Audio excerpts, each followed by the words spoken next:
How do the rich build wealth? Very simply, they think in years, not days.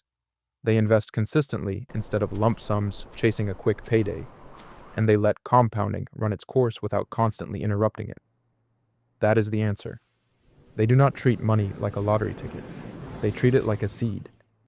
And that matters because even small sums can grow larger over long periods. A 5% interest rate can turn every $100 you have into $162 over 10 years, and into $340 after 25 years. And that is with no extra contributions, not a single extra dollar. But here's why you need to keep watching.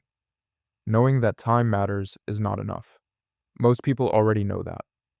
What most people don't understand is why they still think too short term, why they keep sabotaging the effect of compounding interest, and why two investors with the same income can end up in completely different financial positions, simply because one of them can tolerate a longer time horizon. I think this is one of the biggest hidden wealth gaps in the world. Not intelligence, not even income, but the way you use time. I want you to picture a man called David. He's 52, works hard, decent salary, not reckless, not lazy. He's the kind of man most people would describe as sensible. A few years ago, he got serious about investing, or at least, he intended to. Every year he had a bit of spare cash, sometimes a bonus, sometimes a tax refund, sometimes money just left over that he knew shouldn't be languishing in a low-interest savings account. But each time he got close to investing, he had the same thought. I'll wait for a better moment. Then the market rose and he felt he'd missed it. Then it dipped and he worried it would dip further. Then headlines got noisy. Then life got busy. So he waited, and waited, and waited. I think this is one of the most expensive habits ordinary investors have.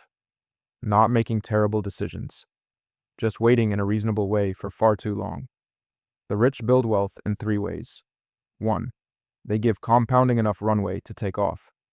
Compound interest is not just a return on your money. It's a return on your prior returns as well. That's why the whole engine is so powerful. 2.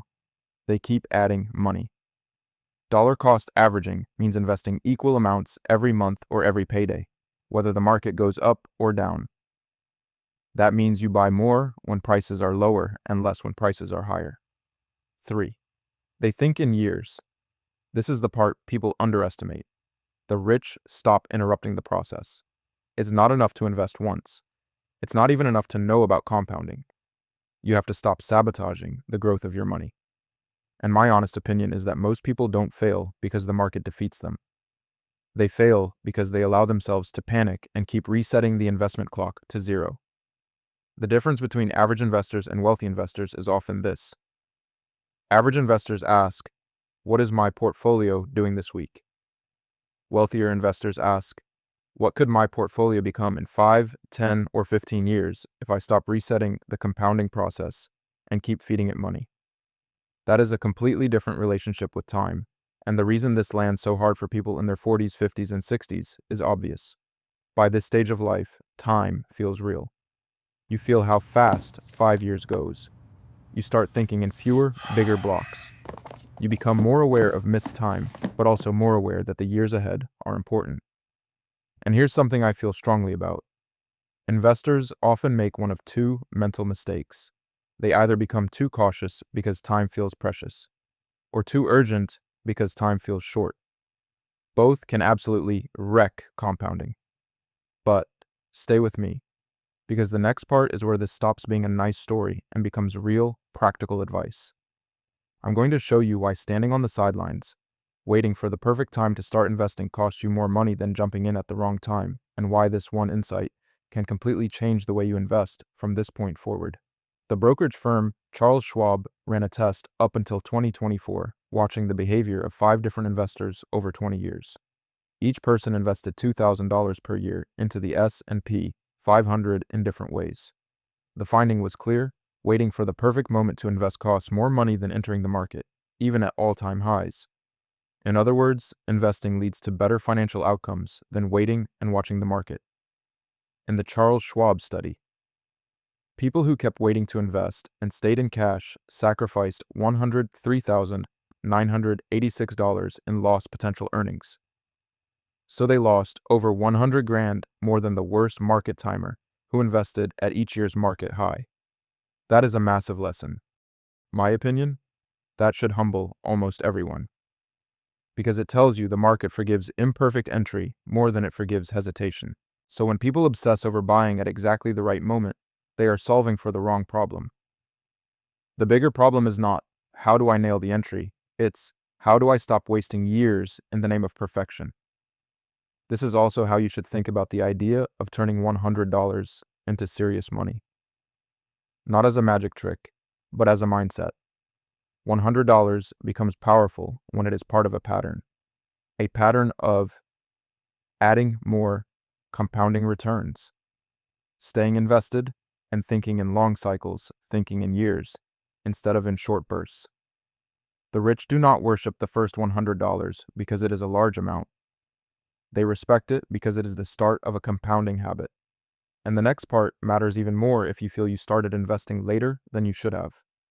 Because I want to show you why thinking in years still matters even in your 40s, 50s, or early 60s, and why trying to catch up quickly does more damage to wealth than staying calm and consistent. Let me give you a second story, a man I'll call Mark. Mark is 61. He spent most of his early adult life doing what many responsible adults do: working, paying the mortgage, supporting family, handling life. He was not foolish with money. He just didn't build a strong investing habit early enough. And for a while, that bothered him deeply. He felt behind. That feeling is dangerous, by the way, because regret has a way of making risky ideas feel logical. But Mark did something very important. He stopped asking, how do I catch up fast? And started asking, how do I use the next 5 to 10 years intelligently? That is a richer question. He simplified his approach, started investing regularly, stopped reacting to every headline, stopped judging progress monthly, started thinking in blocks of years. That is one of the most successful shifts an investor can make. Success is not about pretending time doesn't matter. It's about refusing to panic because time matters more than anything.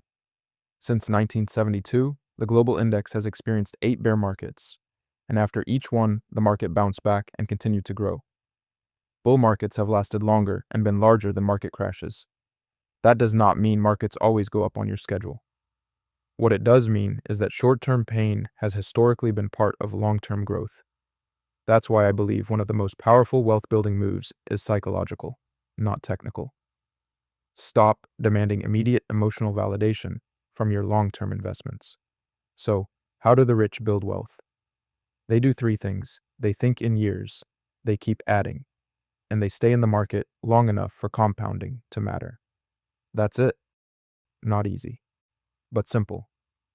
And if you remember one thing from this video, let it be this: the market does not reward investors who need constant reassurance and who are constantly resetting the clock. It rewards the investor who can stay sensible long enough for time to do its work. That is why the thumbnail says, they think in years. Because the rich do. And that may be one of the clearest dividing lines between people who just participate in the stock market and the people who actually build real wealth, money, and success.